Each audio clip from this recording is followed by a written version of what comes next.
그래서 암투병 중인 어머니에게 식사도 안 챙겨드렸어?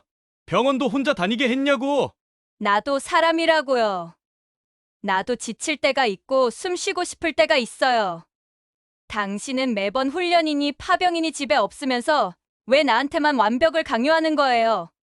사위, 사람이 살다 보면 힘들 수 있지 않아? 지혜도 나름대로 고생이 많았을 거야. 조금 이해해주면 안 되겠어? 할머니는 밥도 못 먹고 병원도 혼자 갔어요. 아빠, 엄마가 할머니한테 나쁘게 했어요. 장모님, 아이가 이렇게까지 울면서 얘기합니다. 더 이상 무슨 변명이 필요합니까? 순간 장모의 얼굴은 창백해졌어요. 10월의 가을 햇살이 따스하게 내려앉은 연휴 첫날 아침은 유난히 평화롭고도 설레는 기운으로 가득 차 있습니다. 강씨 할머니는 올해로 70살을 맞이했지만 여전히 기운을 잃지 않고 단정한 옷차림으로 하루를 시작하고 있습니다. 오늘 이야기는 강씨 할머니가 겪은 아주 특별하고도 아픈 시간이지만 그 끝에서 따뜻한 희망을 다시 찾은 순간이기도 합니다. 혹시 여러분도 누군가와의 관계에서 마음이 멀어졌던 경험 있으신가요? 끝까지 함께 해주시고 구독과 좋아요로 응원을 부탁드립니다. 창문을 열면 선선한 바람이 붉고 노랗게 물든 단풍 냄새를 싣고 들어와 가슴을 차분하게 어루만져 주는 것 같았어요. 이날은 온 가족이 설악산으로 단풍 구경을 가기로 했기에 집안은 일찍부터 분주하고도 들뜬 기운으로 가득했습니다. 강씨 할머니는 오랫동안 손주와 함께 나들이를 꿈꾸어 왔기에 오늘 하루가 유독 소중하고 간절하게 느껴집니다. 설악산은 이미 붉고 노랗게 물든 단풍으로 물결치고 있었고 그 풍경 속에서 아들 태석과 며느리 지혜는 행복하게 웃고 있습니다.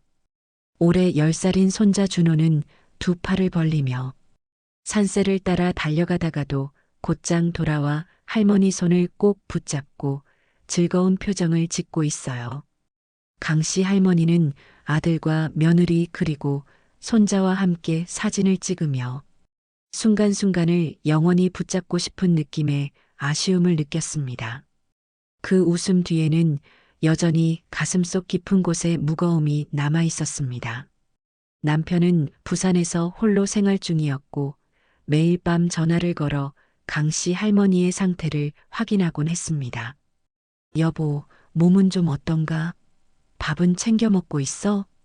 낮에는 친구들과 바둑을 두며 적적함을 달랜다고 하지만 전화를 끊고 나면 허전함이 몰려왔습니다.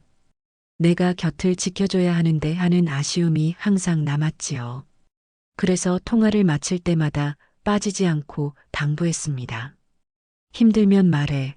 내가 당장 올라갈 거야. 하지만 강씨 할머니는 늘 괜찮아. 잘 지내고 있어라며 웃어 넘겼습니다. 그러나 수화기 너머로 들려오는 떨리는 숨소리는 오래 함께 살아온 남편에게 걱정을 안겨주었어요.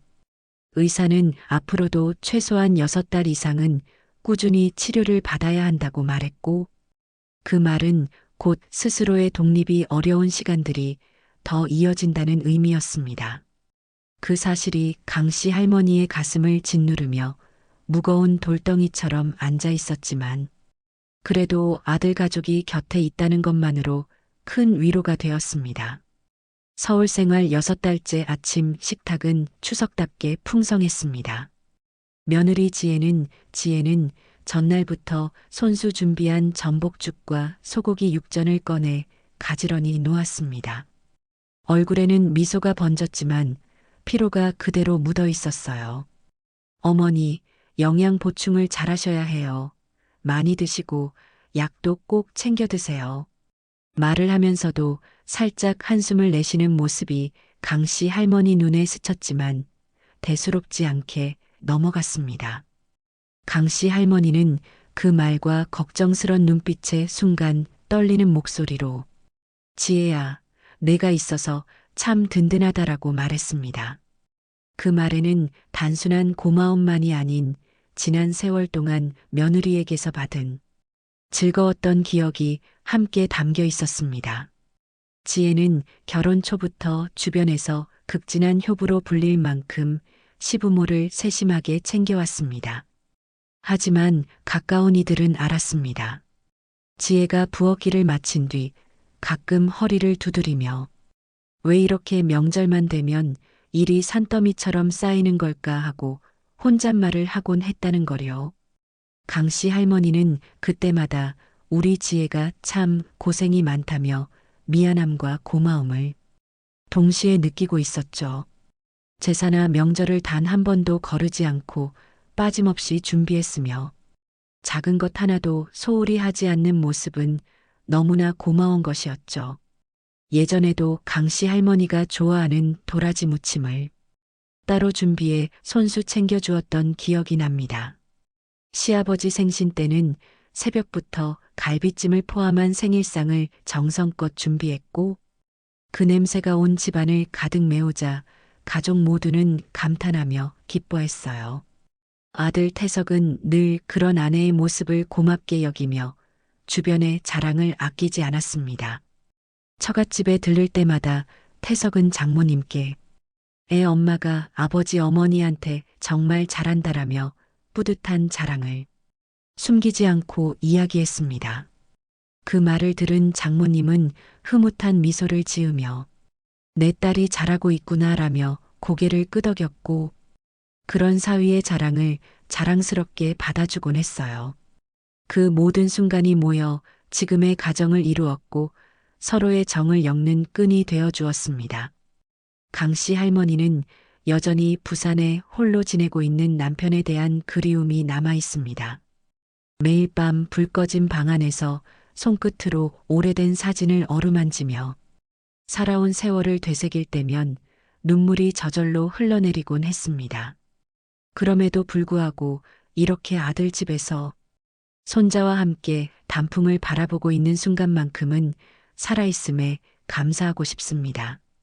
준호의 맑은 웃음소리는 지친 몸과 마음을 단숨에 치유하는 듯 했고 손을 꼭 잡고 있는 그 따뜻함은 아무리 비싼 약보다도 강력한 힘을 주었어요. 지혜가 내어놓은 전복죽은 구수하고도 깊은 맛을 내며 허기를 달래주었고 음식 한 가지 한 가지마다 생명을 이어가는 힘이 되어 주었습니다. 강씨 할머니는 속으로 내가 아직 살아야 할 이유가 여기에 있구나라는 생각을 깊이 새기며 숟가락을 들었어요. 지혜는 늘 바쁜 생활 속에서도 시부모를 우선으로 두었고 그 모습은 주변 친척들에게까지 귀감이 되었습니다. 사촌들이 모이는 자리에 가면 언제나 정말 며느리가 잘 들어왔다는 말이 빠지지 않았답니다. 강씨 할머니는 그 말을 들을 때마다 뿌듯했고 동시에 미안한 생각이 교차했습니다.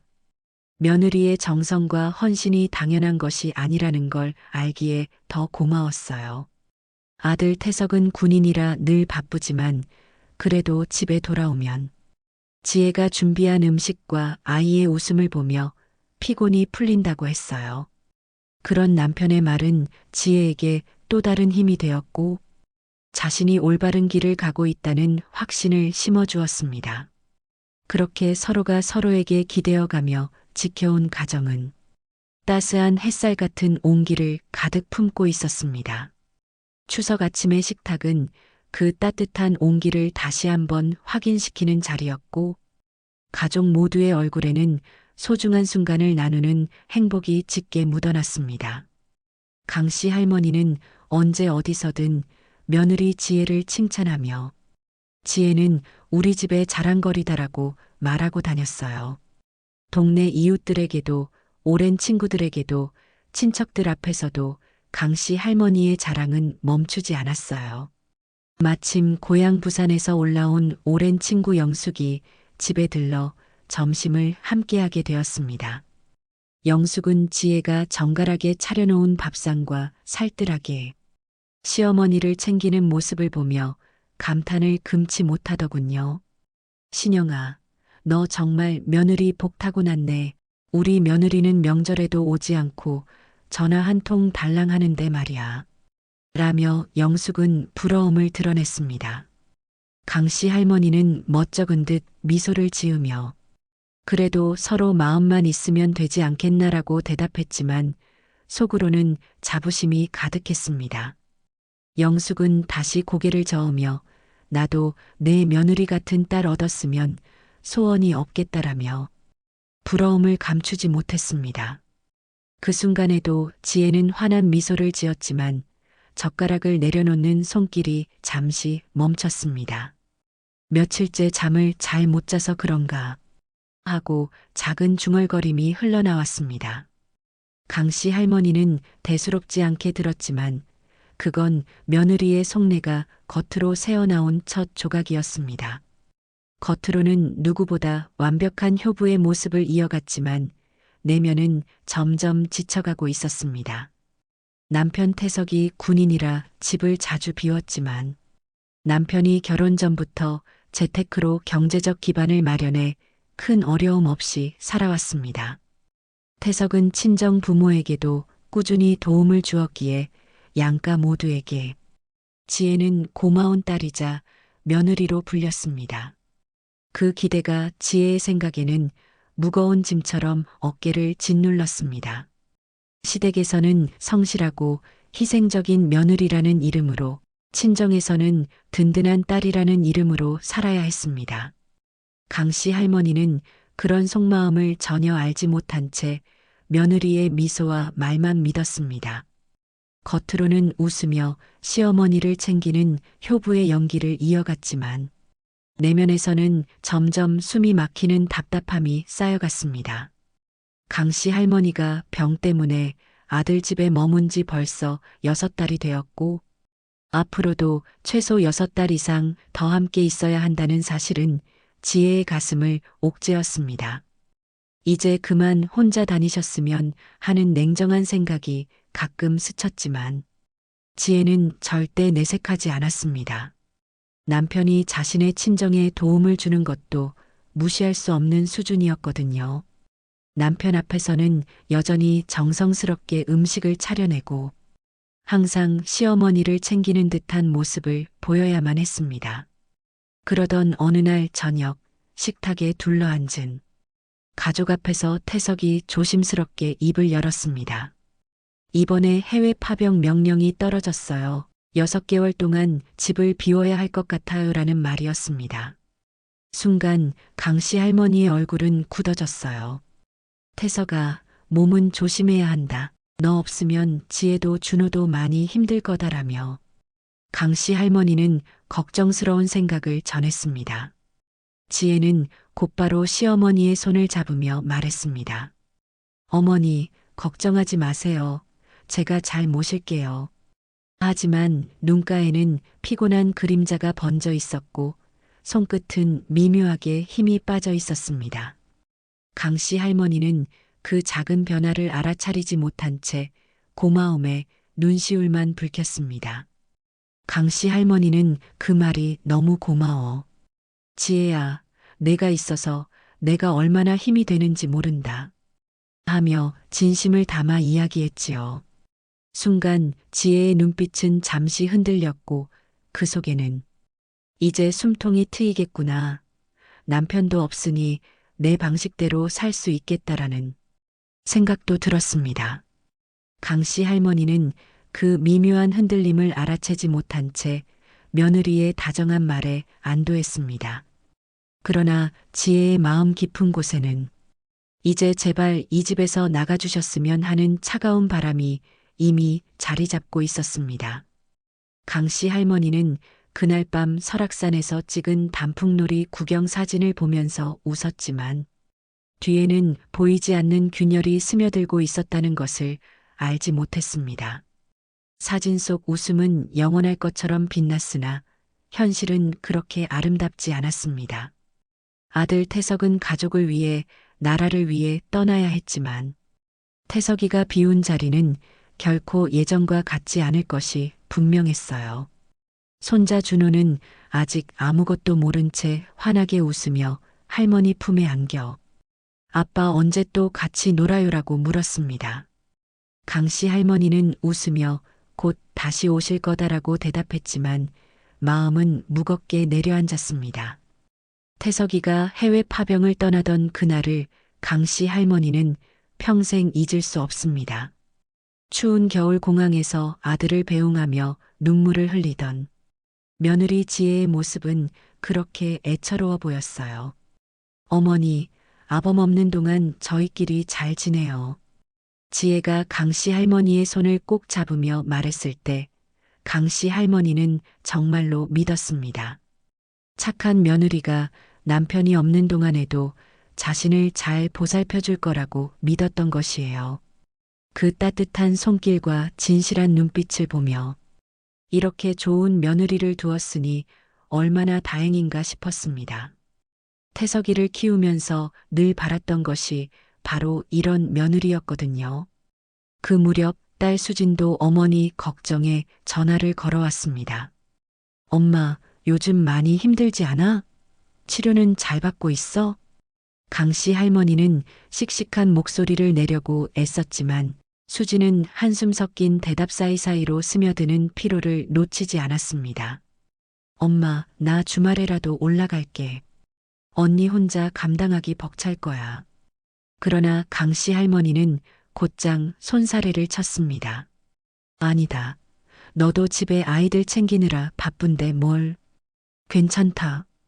전화를 끊고도 수지는 한참 동안 마음이 무거웠습니다.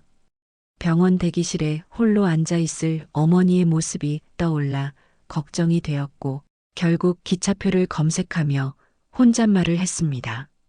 엄마가 우리 집에도 오셔서 같이 계셨으면 좋을 텐데.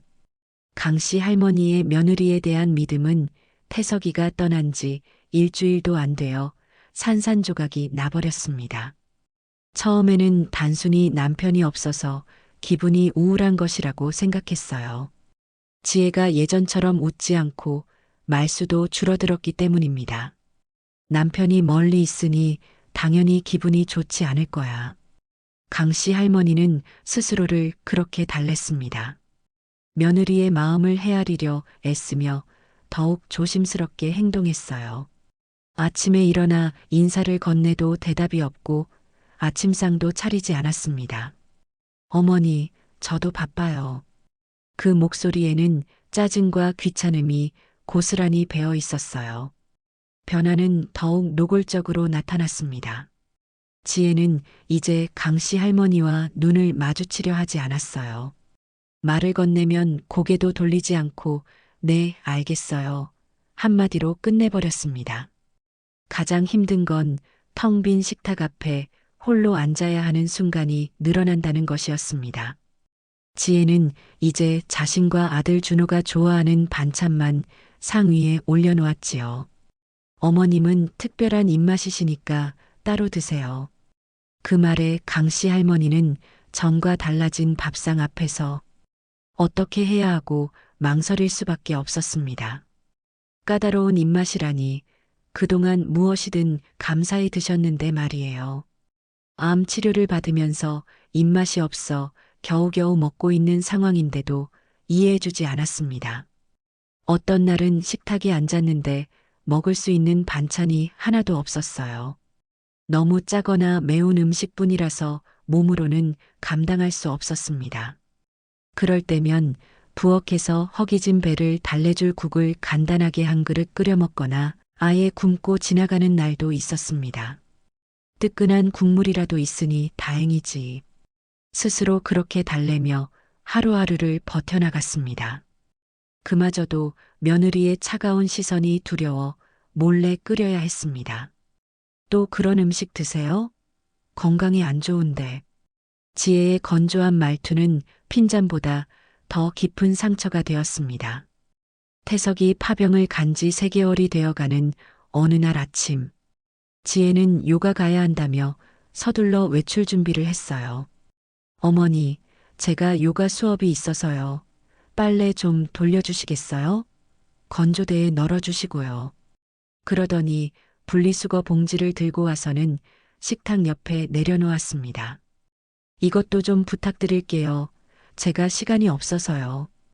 강씨 할머니는 이미 무릎이 시큰거리고 허리도 아팠지만 며느리의 부탁을 거절할 수 없었어요.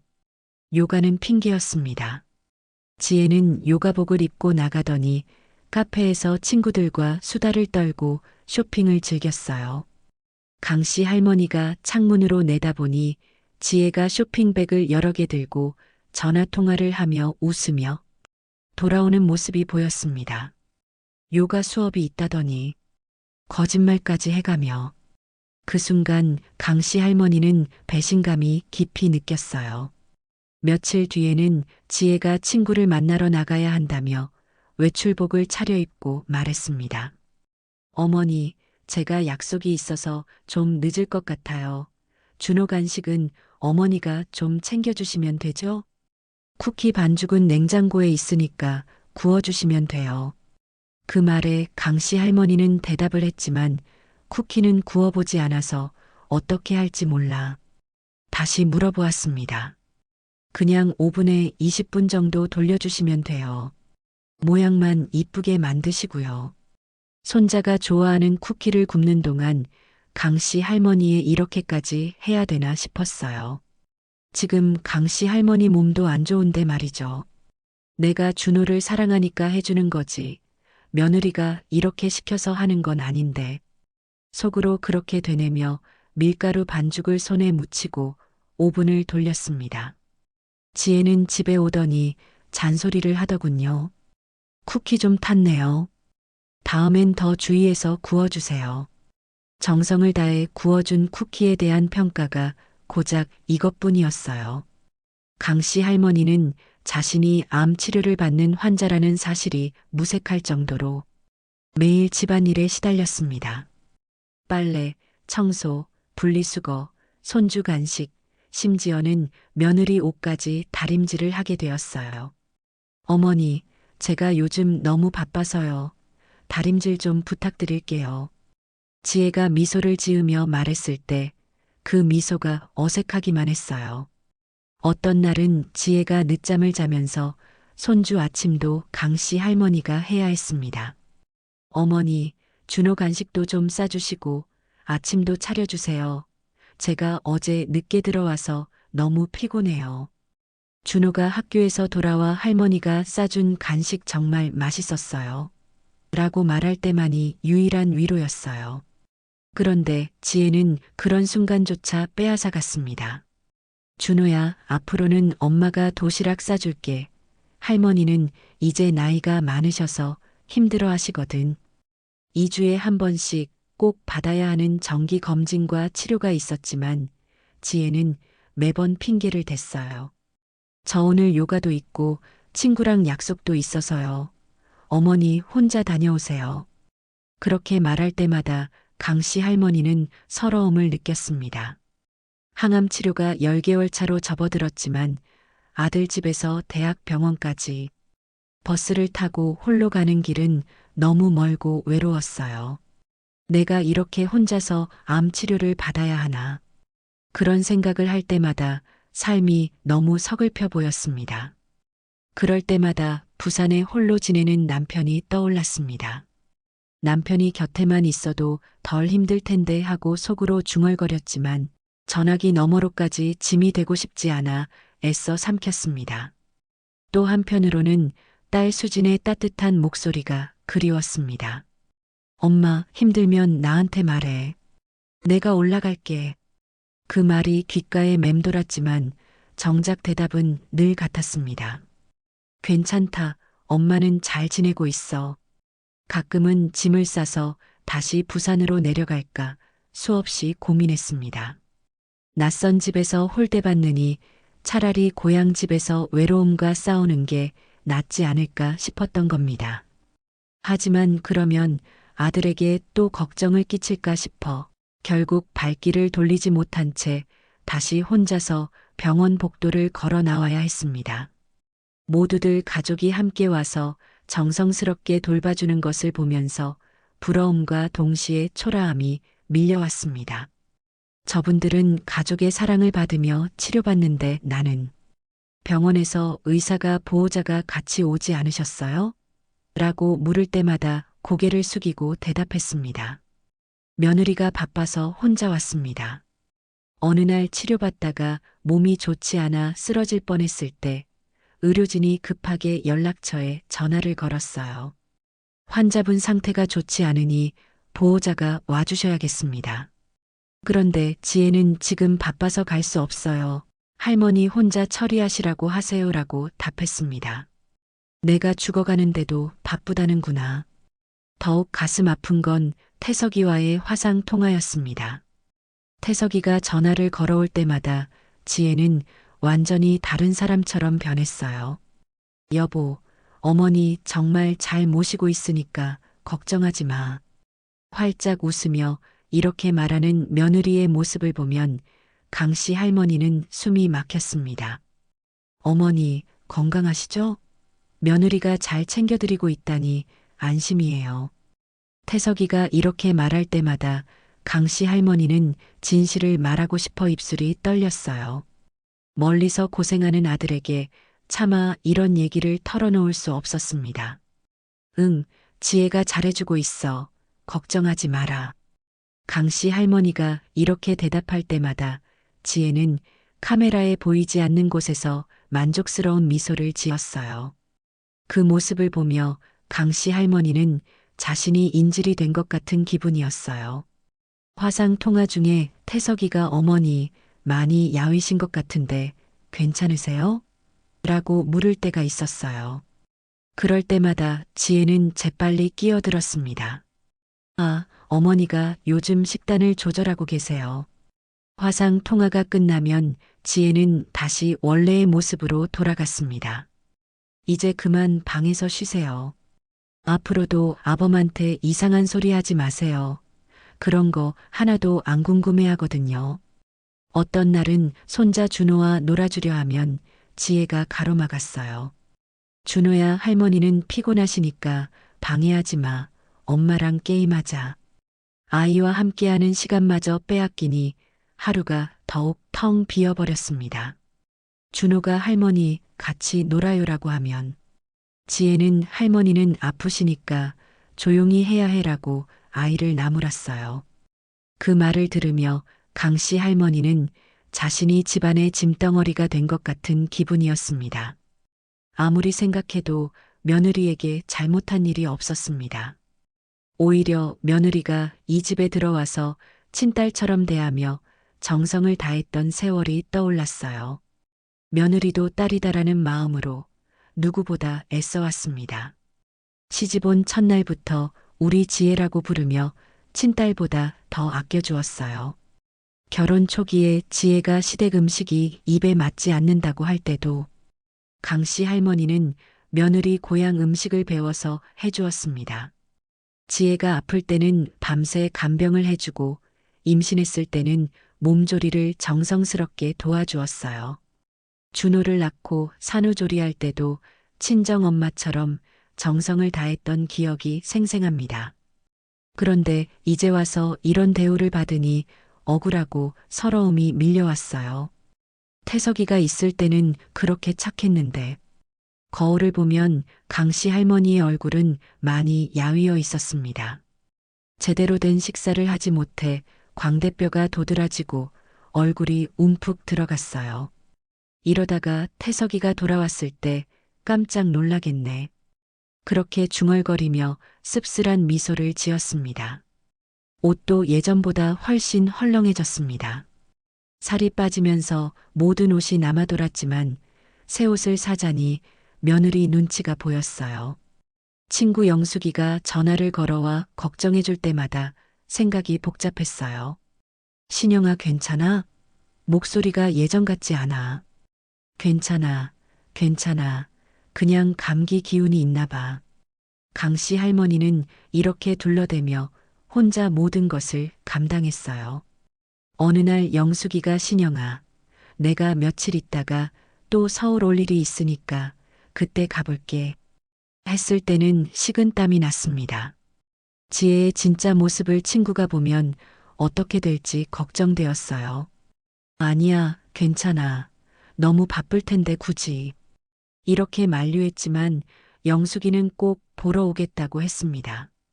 병원 검사 결과를 며느리에게 전해도 지혜는 냉담하게 흘려들었습니다. 아, 그렇군요. 짧고 무심한 대답 한마디가 대화를 단절시켰습니다. 건강보다는 자기 일정이 더 중요해 보였어요. 어머니, 그런 얘기는 태석이 오빠한테만 하세요. 저는 의학적인 건 잘 모르거든요. 이런 말까지 덧붙이며 관심 없음을 노골적으로 드러냈습니다. 그 와중에도 손자 준호의 따뜻한 말 한마디가 강씨 할머니의 유일한 위로가 되었어요. 할머니, 아프지 마세요. 순수한 아이의 눈빛과 목소리에 강씨 할머니의 눈가가 젖었습니다. 준호가 몰래 그려준 그림을 보여줄 때마다 뭉클했어요. 할머니, 이거 할머니가 웃고 있는 거예요. 할머니가 다시 웃으셨으면 좋겠어요. 지혜는 이런 모습조차 못마땅해 하는 듯 보였습니다. 준호가 할머니를 걱정하면 곧장 아이의 시선을 다른 곳으로 돌려버렸어요. 준호야, 엄마랑 영화 보자. 할머니는 쉬시는 게 좋으실 거야. 아이와 할머니 사이에 유대감마저 끊어버리려는 것 같았습니다. 어떤 날은 준호가 엄마 왜 할머니만 혼자 밥 먹어요? 라고 물어볼 때가 있었어요. 그럴 때마다 지혜는 할머니는 특별한 음식을 드셔야 하셔서 그래라고 대답했습니다. 아이는 순수한 눈으로 모든 걸 다 보고 있었어요. 할머니, 왜 라면만 드세요? 맛없어 보여요. 준호의 이런 질문에 강씨 할머니는 웃음으로 대답할 수밖에 없었습니다. 태석이가 돌아오기까지 아직도 몇 달이 남아 있었습니다. 몸도 마음도 점점 약해져 가는 것을 느꼈어요. 어떤 밤에는 너무 답답해서 잠을 이룰 수 없었습니다. 새벽에 일어나 창가에 앉아 밤하늘을 바라보며 하염없이 눈물을 흘렸어요. 내가 살아서 태석이를 다시 볼 수 있을까? 이런 절망적인 생각까지 들었습니다. 그러나 강씨 할머니는 포기하지 않았어요. 내가 참으면 되는 일이야. 태석이만 무사히 돌아오면 돼. 그 소원 하나로 하루하루를 버텼습니다. 6달이라는 긴 세월이 흘러 뜨거운 여름이 시작되자 마침내 태석이 해외 파병에서 돌아왔습니다. 귀국 행사장은 수많은 사람들의 환호와 눈물로 가득했지만 강씨 할머니의 눈에는 오직 하나 아들의 모습만이 들어왔습니다. 군복 차림으로 힘차게 걸어 들어오는 아들의 어깨는 여전히 당당했고 멀리서만 봐도 의젓하고 듬직해 보였어요. 그 순간 할머니는 가슴이 벅차오르며 두 팔을 벌리고 싶었지만 동시에 뭔가 모를 두려움이 밀려왔습니다. 태석이 환하게 웃으며 어머니 라고 외쳤다가 얼굴이 단숨에 굳어져 버렸기 때문이거든요. 눈앞에 서 있는 어머니는 뺨은 홀쭉해지고 눈 밑에는 깊은 그림자가 드리운 병든 노인의 모습이었어요. 어머니, 이게 어떻게 된 겁니까? 왜 이렇게 야위셨어요? 아들의 목소리는 충격과 놀람이 가득했습니다. 강씨 할머니는 순간 숨이 막혀 말을 잃고 고개를 숙였습니다. 눈가에 고인 눈물을 애써 삼키며 별일 아니다. 그냥 치료받느라 좀 그랬다. 라고 대충 얼버무리며 억지로 미소를 지었습니다. 그러나 태석의 눈빛은 이미 흔들리고 있었고 의심과 걱정이 섞여 차갑게 빛났습니다. 집으로 돌아온 뒤에도 아들의 눈길은 계속해서 어머니의 야위고 굳은 손등, 뼈만 남은 듯한 손가락, 그리고 굽은 등을 놓치지 않았습니다. 며느리 지혜는 억지로 태어난 척 웃으며 요즘 어머니가 입맛이 없으셔서 그래요. 제가 잘 챙겨드리고 있었어요. 라고 말했지만 목소리는 건조했고 눈빛은 흔들렸습니다. 그 순간 강씨 할머니는 더 이상 이 집에 머물러서는 안 된다는 결심을 굳혔습니다. 내가 여기서 더 버티면 결국 짐이 될 뿐이라는 생각이 무겁게 짓눌렀습니다. 며칠이 지난 새벽 4시, 집안이 고요하였지만 여름이라 해가 길어 이미 날은 밝아오고 있었습니다. 할 때 할머니는 조용히 작은 가방에 옷가지 몇 벌과 약봉지를 챙겼습니다. 가방을 닫는 순간 서글퍼졌어요. 거실 불을 켜지 않은 채 현관문을 향해 걸어가는데 발걸음이 무거웠습니다. 그 순간 작은 발소리가 뒤에서 들려왔습니다. 손자 준호가 부스스한 얼굴로 방에서 나와 눈을 비비며 할머니를 바라봤습니다. 할머니, 어디 가요? 라는 아이의 목소리는 아직 잠에서 덜 깬 듯 했지만 두려움이 가득 담겨 있었습니다. 강씨 할머니는 순간 당황해 눈물이 터져 나올 뻔했지만 꾹 눌러 삼키며 억지로 웃음을 지었습니다. 준호야, 할머니는 부산으로 내려가야겠다. 내 아빠도 돌아왔고 할아버지가 아프셔서 가야 돼. 담담히 말했지만 목소리는 떨렸습니다. 준호의 두 눈이 휘둥그레지더니 금세 붉게 물들었습니다. 할머니, 가지 마요. 나 할머니랑 같이 있고 싶단 말이에요. 아이의 목소리는 금방 눈물로 젖어들었습니다. 작은 어깨가 덜덜 떨리고 눈동자가 흔들리더니 결국 굵은 눈물이 볼을 타고 흘러내렸어요. 강씨 할머니는 아이를 안아 달래려 손을 내밀었지만 준호는 오히려 울음을 터뜨리며 할머니의 옷자락을 꼭 붙잡았습니다. 할머니, 엄마가 할머니한테 자꾸 나쁘게 했잖아요. 밥도 제대로 안 드리고 할머니 혼자 라면 끓여 먹을 때 나 다 봤단 말이에요. 그 말에 온몸이 얼어붙었습니다. 준호야, 그런 말하면 안 된다. 엄마도 힘들어서 그런 거야 라고 애써 달랐지만 이미 눈에서는 눈물이 쏟아져 내렸어요. 아이를 품에 꼭 안았지만 준호의 울음은 멈추지 않았습니다. 나는 엄마가 할머니한테 그렇게 하는 거 싫었어. 아빠도 알았으면 좋겠어. 아이의 말은 순수했지만 너무나 뼈아픈 진실이었습니다. 강씨 할머니는 더 이상 말을 이을 수 없었습니다. 그저 아이의 떨리는 어깨를 꼭 끌어안으며 함께 울 수밖에 없었습니다. 강씨 할머니는 아이의 머리칼을 쓰다듬으며 괜찮다, 할머니는 괜찮다. 너만 건강하면 된다. 라고 이야기를 했으나 목소리는 울음에 젖어 떨렸습니다. 준호는 눈물 가득한 눈으로 할머니를 바라보며 아빠가 알면 엄마 혼내줄 거야. 아니다. 아빠한테는 말하지 말자. 괜히 내 엄마만 힘들어진다. 라고 답했습니다. 강씨 할머니가 조용히 현관문을 열고 나서자 아직 어둠이 남아있는 새벽 공기가 얼굴을 스쳤습니다. 손에 들린 작은 가방은 보잘것없었지만 그 무게는 세월의 고통만큼 무겁게 느껴졌습니다.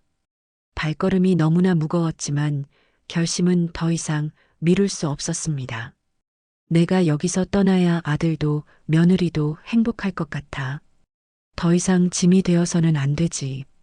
그렇게 스스로 자신을 위로했지만 불편한 것은 사실이었습니다. 자신이 떠나면 아들이 전화를 하고 걱정을 하겠지만 시간이 지나면 괜찮아질 것이라고 믿었어요. 그런데 집안 울음 섞인 아이의 목소리가 터져나왔습니다. 아빠, 엄마, 할머니 가요. 할머니 간다고요. 준호의 울부짖음은 새벽의 정적을 산산이 깨뜨렸어요. 아들과 며느리가 놀라 잠에서 깨어 거실로 뛰어나왔는데요. 눈물을 펑펑 흘리며 아빠 품에 매달린 준호의 얼굴은 절망에 젖어 있었어요. 아빠, 엄마가 할머니 밥도 안 주고 혼자 라면 먹게 했어요. 그래서 할머니 부산으로 가는 거예요. 아이의 절규는 집안을 얼어붙게 만들었습니다. 태석은 믿을 수 없다는 듯 아내를 바라봤어요. 여보, 이게 무슨 말이야. 준호가 왜 이런 얘기를 하지? 아들의 목소리는 분노와 슬픔이 뒤섞여 떨렸습니다. 지혜는 얼굴이 하얗게 질리며 손사래를 쳤습니다. 여보, 아니에요. 애가 오해한 거예요. 저는 정말 최선을 다했어요. 지혜는 변명했지만 목소리는 점점 작아졌습니다. 그러자 준호는 더 크게 울부짖으며 말을 이어갔어요. 아니야, 아빠, 나 다 봤어. 할머니 아픈데도 혼자 집 청소도 하고 빨래도 했어. 엄마는 그냥 시키기만 하고 밥도 안 해줬잖아. 아이의 목소리는 더 이상 막을 수 없었어요. 태석이는 너무나 충격적이어서 뭐라고 말해야 될지 할 말을 잊은 것 같았습니다. 태석은 화난 얼굴로 정말이야? 어머니가 아픈데 당신이 그랬단 말이야? 하고 소리쳤습니다. 지혜는 눈물이 고인 채 나도 힘들었어요. 혼자서 아이 키우고 살림하다 보니 중얼거렸지만 그 말은 더 이상 변명이 될 수 없었습니다. 강씨 할머니는 현관 밖에서 그 얘기를 듣고 있다가 문을 열고 들어가 이야기하기로 했습니다. 왠지 그냥 가면 아들, 며느리가 너무나 놀랄 것 같았거든요.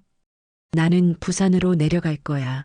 여기 더 있으면 너희에게 짐이 될 것 같아. 그 말에 거실의 공기는 숨막히듯 고요해지더군요. 어머니, 죄송해요. 제가 몰랐어요. 제 잘못이에요. 제발 가지 마세요. 라고 애원했습니다. 그러나 강신영 할머니는 고개를 저으며 굳은 눈빛으로 대답했어요. 아니다. 나는 니네 집에 있는 게 이젠 불편해. 이젠 부산에서 왔다 갔다 하며 병원 다닐 거야. 하고 담담히 말했습니다. 그리고 돌아서 나오려 했어요. 지혜는 그제야 눈물을 터뜨리며 거실 바닥에 무릎을 꿇었습니다. 어머니, 제가 잘못했어요. 한순간 속이 좁아져서 제가 못난 며느리라서 제발 용서해 주세요라며 흐느꼈지만 이미 강씨 할머니의 갈 길은 정해져 있었습니다. 태석은 울부짖듯 아내를 용서해달라, 다시 기회를 달라라고 했지만 할머니의 눈은 더 이상 흔들리지 않았습니다. 그때 준호가 다시 울음을 삼키며 떨리는 목소리로 말했습니다. 할머니, 안 가시면 안 돼요. 할머니와 살고 싶어요. 순수한 눈동자에서 흘러내리는 눈물은 며느리의 고개를 들지 못하게 했죠. 태석은 얼굴이 붉어져 분노로 떨며 아내를 바라봤어요. 당신이 어떻게 그럴 수 있어? 아픈 어머니한테 어떻게 그럴 수 있냐고 하며 화를 냈고 지혜는 그제야 두 손으로 얼굴을 가리고 오열했습니다. 나도 힘들었다고, 착한 며느리 하기 힘들어서 그랬어 하며 울었습니다. 그렇지만 아들의 눈물 앞에서 지혜의 마음은 완전히 무너져 내렸어요. 그제야 자신의 잘못이 얼마나 깊었는지, 얼마나 큰 상처를 남겼는지 뼈저리게 깨달은 것입니다. 강씨 할머니는 아이의 머리를 쓰다듬으며 준호야, 괜찮다. 이건 다 어른들의 잘못이지 내 잘못이 아니다라고 속삭였습니다. 그날 새벽 집안에는 손자와 며느리의 울음, 아들의 절규, 그리고 할머니의 침묵이 뒤엉켜 있었습니다. 그 순간 강씨 할머니는 떠나야 한다는 결심과 동시에 아이를 두고 갈 수 없다는 모순된 감정 속에서 고민을 했습니다. 태석은 무릎을 꿇은 아내와 떠나려는 어머니 사이에서 간절하게 이야기했어요. 어머니, 제발 우리 다시 시작하게 해주세요. 그러나 할머니의 눈에는 부산에 홀로 남아있는 남편의 얼굴이 선명히 떠올랐어요. 여보, 이젠 내려와. 나랑 같이 병원 다니자고. 당신이 더 이상 고생하지 않아도 되라는 남편의 목소리가 들리는 듯 했습니다. 그 말이 마지막 결정을 붙잡아 주었습니다. 너희 아버지도 반대한다. 나는 부산으로 갈 거야. 할머니의 말은 확고했습니다. 태석은 무너져 내리며 어머니의 손을 붙잡고 바닥에 주저앉아 흐느꼈습니다. 그렇지만 강씨 할머니는 그대로 부산으로 향했어요. 부산으로 내려간 강씨 할머니의 빈자리는 집안 구석구석에 드리워져 있었습니다. 식탁 위에는 늘 있던 음식들이 사라졌고 거실은 이상할 만큼 적막했습니다. 무엇보다 손자 준호의 얼굴에서 웃음이 사라졌어요. 아이의 표정은 어른스러울 만큼 무거워졌고 종종 혼자서 방에 들어가 울곤 했습니다. 태석은 그 모습을 볼 때마다 마음이 아팠습니다. 여보, 왜 아이가 이렇게까지 힘들어하는 거야? 분노와 의문이 뒤섞여 아내를 바라보았지만 지혜는 고개를 돌린 채 말했습니다. 당신이 없는 동안 내가 얼마나 힘들었는지 알기나 해요. 어머니 챙기랴, 아이 보랴, 내 생활은 다 사라졌어요. 태석은 참았던 화를 더는 억누르지 못했습니다. 그래서 우리 어머니가 혼자 라면 끓여 드시게 했어. 병원도 혼자 다니게 했냐고. 나도 사람이라고요. 나도 지칠 때가 있고 숨 쉬고 싶을 때가 있어요. 당신은 매번 파병이니 훈련이니 집에 없으면서 왜 나한테만 완벽을 강요하는 거예요? 그 순간 초인종 소리가 울렸습니다. 문을 열자 지혜의 친정 엄마가 서 있었습니다. 장모는 상황을 대충 듣고 달려온 듯 얼굴이 잔뜩 굳어 있었습니다. 사위, 사람이 살다 보면 힘들 수 있지 않아? 지혜도 나름대로 고생이 많았을 거야. 조금 이해해주면 안 되겠어? 장모의 말에 태석은 깊게 숨을 들이켰습니다. 그리고 아들 준호를 바라보았습니다. 준호는 고개를 떨군 채 흐느끼며 말했습니다. 할머니는 밥도 못 먹고 병원도 혼자 갔어요. 아빠, 엄마가 할머니한테 나쁘게 했어요. 태석은 장모를 똑바로 바라보며 말했어요. 장모님, 아이가 이렇게까지 울면서 얘기합니다. 더 이상 무슨 변명이 필요합니까?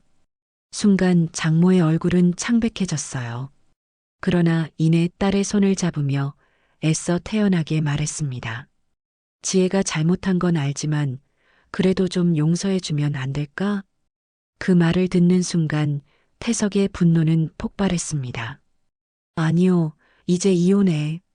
아들의 말은 단호했고 더 이상 물러설 기미조차 없었어요. 순간 지혜의 얼굴이 새하얗게 질리며 눈물이 쏟아졌습니다. 당신 정말 그렇게까지 할 거예요. 나한테 한 번도 기회를 주지 않을 거예요? 지혜의 절규가 울려 퍼졌지만 태석은 흔들리지 않았어요. 그리고 처가집에 주던 모든 지원도 이젠 없어요. 내 어머니한테 그렇게 대했는데 받기를 바라면 안 되겠지요. 태석은 손을 떨며 입술을 깨물었고 지혜는 무너져 내리듯 바닥에 주저앉았습니다. 장모조차도 말을 잃고 눈을 감았습니다. 그러나 이미 모든 것은 돌이킬 수 없는 지점에 다다른 듯 했습니다. 강씨 할머니가 없는 집은 더 이상 예전의 집이 아니었고 그 부재는 모두에게 깊은 상처로 남아 있었습니다. 그날 저녁 준호는 아빠의 옆에서 떨리는 목소리로 물었습니다. 아빠, 이혼이 뭐예요? 엄마랑 할머니 때문에 아빠랑 엄마가 헤어지는 거예요? 태석은 그 말을 듣고 아무 말도 하지 못했지만 지혜는 그 순간 몸을 전율하며 두 손으로 얼굴을 가리고 울었습니다. 여보, 미안해요. 우리 아이 앞에서 이런 말 나오게 만든 게 다 내가 잘못한 거야. 아들의 눈물 앞에서 지혜는 철저히 무너졌어요.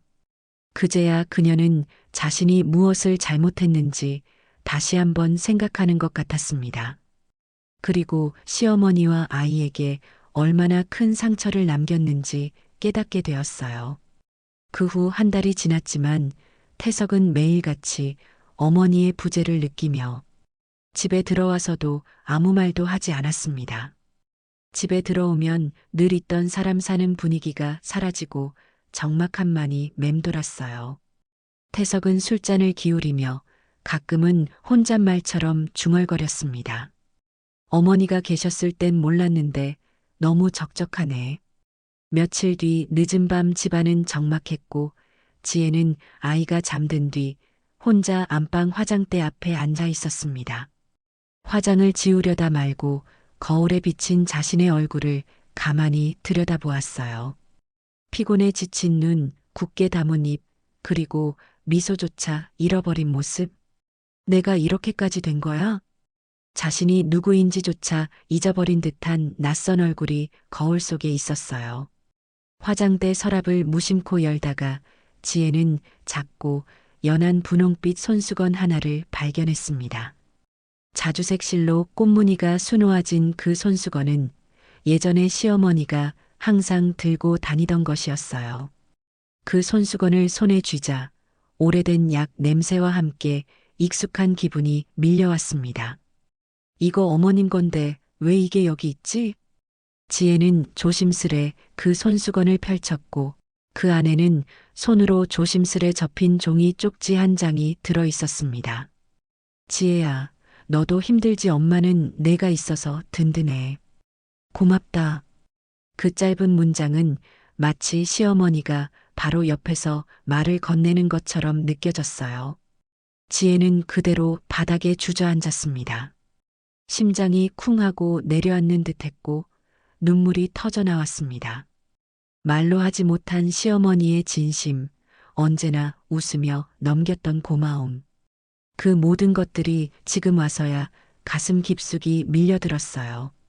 내가 얼마나 잔인했는지 왜 이제야 알게 된 걸까? 지혜는 스스로가 너무 부끄러웠고 그 따뜻한 손수건 하나가 자신이 무엇을 잃어버렸는지 깨닫게 해줬습니다. 그 순간 지혜는 결심했어요.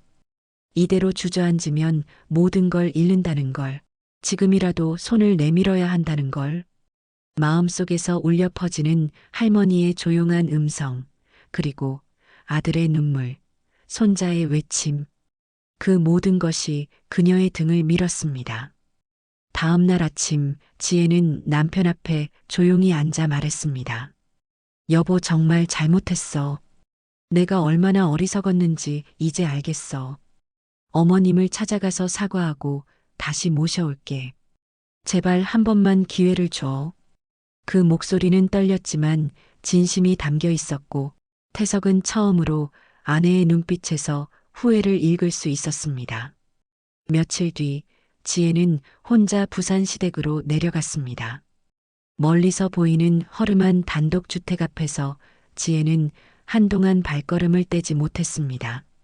가슴은 쿵쾅거리고 눈앞은 흐려졌지만 더 이상 물러설 수 없다는 마음으로 문을 두드렸습니다. 문이 열리자 시아버지와 시어머니가 서 있었어요. 순간 눈물이 터져 나온 지혜는 거실로 들어서자마자 무릎을 꿇었습니다. 아버님, 어머님, 제가 너무 속이 좁고 생각이 짧았어요. 제 욕심과 어리석음 때문에 두 분께 큰 상처를 드렸습니다. 다시 기회를 주세요. 용서해 주세요. 지혜의 이마가 바닥에 닿을 만큼 고개를 숙이며 울먹이는 모습은 진심처럼 보였어요. 남편은 놀란 눈으로 며느리를 바라보았지만 아무 말 없이 그저 지켜봤습니다. 강씨 할머니는 한참 동안 침묵 속에 눈을 감고 있었다가 조용히 지혜의 어깨에 손을 얹었습니다. 지혜야, 내가 진심으로 뉘우치는 걸 안다. 며느리가 이렇게 와서 무릎 꿇고 사과하는데 내가 어떻게 마음을 닫겠니? 그 순간 지혜는 통곡하며 할머니의 손을 붙잡고 감사합니다. 어머님, 다시는 실수하지 않겠습니다라고 말했습니다. 옆에서 지켜보던 강씨 할머니의 남편도 무겁게 입을 열었습니다. 사람이 실수할 수는 있지. 중요한 건 다시는 반복하지 않는 거야. 네 시어머니도 나도 내 진심을 믿으마. 그 말에 지혜는 눈물 범벅이 된 얼굴로 연신 고개를 숙였습니다. 할머니는 지혜의 손을 꼭 잡으며 말했습니다. 내 며느리야, 다시 시작하자. 우리 준호를 위해서라도, 그리고 너희를 위해서라도 나는 용서하마. 그 말은 무너져 있던 관계를 다시 세워주는 힘이 되었습니다. 며칠 뒤 강씨 할머니는 며느리의 손에 이끌려 다시 서울 집으로 돌아왔어요. 이번에 지혜의 태도는 이전과는 확연히 달라졌어요. 아침이면 할머니의 식사를 먼저 챙기고 집안일을 나누어 하며 작은 말 한마디에도 감사함을 표현했습니다. 준호는 그 모습을 보고 웃음을 되찾았답니다.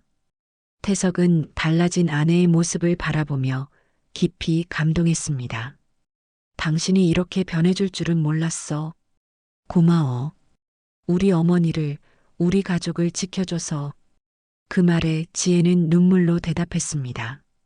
가족을 잃을 뻔하고서야 내가 소중함을 알았어. 다시는 놓치지 않을 거야. 강씨 할머니는 조용히 미소 지으며 두 사람과 손자를 바라봤습니다. 그날 밤 집안은 오랜만에 웃음소리와 따뜻한 대화로 가득 찼습니다. 그 웃음은 지난 상처를 감싸 안는 치유의 선물이자 다시는 무너지지 않을 가족의 다짐이었어요. 강신영 할머니가 집으로 돌아온 지 한 달이 지났습니다. 집안 공기는 이전과는 전혀 달라져 있었어요. 이제는 식탁에 둘러앉아 함께 식사를 하고 할머니가 건강에 좋은 국과 반찬들이 차려졌습니다. 어머님, 오늘 몸은 좀 어떠세요? 치료는 힘들지 않으셨어요?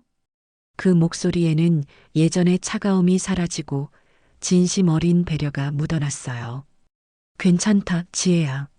내가 옆에서 챙겨주니 한결 든든하다. 그 대화만으로도 가족의 달라진 분위기는 명확히 드러났습니다. 준호 역시 달라진 집안 분위기를 가장 기뻐했습니다. 할머니, 이제 나랑 매일 같이 밥 먹을 수 있죠? 그럼 우리 준호가 좋아하는 김치전도 할머니가 해줄 거야. 아이의 웃음소리가 집안을 울리면 태석은 흐뭇하게 미소 지었습니다. 예전에는 할머니의 눈치와 엄마의 차가움 속에 늘 불안해하던 아이였지만 이제는 사랑을 한껏 받으며 자라는 모습이었습니다. 준호의 순수한 웃음은 이 집을 다시 회복시킨 가장 큰 원동력이 되었습니다. 태석은 어느 날 밤 아내와 단둘이 앉아 담담히 말했습니다. 여보, 우리 다시는 어머니께 상처드리지 말자고. 어머니는 내 어머니이기도 하지만 준호의 할머니이기도 하잖아. 우리 가정의 뿌리야. 지혜는 고개를 숙였다가 천천히 끄덕였습니다. 알아요, 여보. 이제는 내가 어머님을 친정 어머니처럼 모실게요. 다시는 어리석은 생각은 하지 않을게요. 강씨 할머니는 매일 저녁 손자의 웃음을 보며 조용히 기도하듯 마음을 다잡았습니다. 내가 빨리 건강해져야 집안에 도움이 될 것 같네. 건강을 빨리 회복해야겠어. 비록 몸은 여전히 치료 중이었지만 마음만은 한층 건강해져 있었습니다. 강씨 할머니는 며느리를 더 이상 원망하지 않았습니다. 오히려 변화한 지혜를 보며 며느리를 진정한 딸로 받아들일 수 있었습니다. 어느 주말 아침 온 가족이 함께 부산에 내려가 시아버지를 찾았습니다. 남편은 손자의 손을 꼭 잡으며 웃으며 말했어요. 니네 할머니가 다시 웃네. 다행이야.